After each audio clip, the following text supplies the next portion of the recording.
All right, thanks, Matt. A little bit of news for those Oregon Ducks. Spring practice is underway, but not all players are able to practice right now. Defensive end Terrell Turner and wide receiver Josh Huff have both sustained significant leg injuries, and no timetable is set for their return date.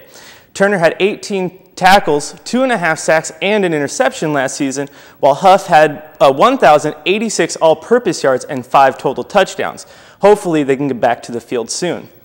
And up in Portland, the Trailblazers' regular season came to an end Wednesday, but most of the starters stayed on the bench as they rested for the playoffs. Earlier in the week, Portland clinched the 6th seed in the Western Conference, thanks in large part to the play of power forward LaMarcus Aldridge. Aldridge continued to improve his game throughout the season and eventually emerged as the team's #1 threat on the court. Aldridge led the team while scoring 21.8 points per game and pulling down 8.8 rebounds, both career highs.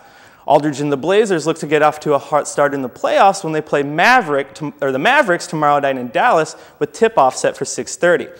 And earlier in the week, Nike unveiled new uniforms once again, but surprisingly, they were not for the University of Oregon. Instead, both Washington State and Arizona State will have a new look come fall. Wazoo's look remains largely unchanged, except for the addition of a new gray tone uniform. They also unveiled a new gray-on-gray helmet design inspired by the University of Oregon. Arizona State, on the other hand, rebranded itself from the ground up. Their mascot Sparky moves to the rear of the helmet, and the new pitchfork logo takes his place. ASU also brings in an all-new black-on-black combo that has fans abuzz.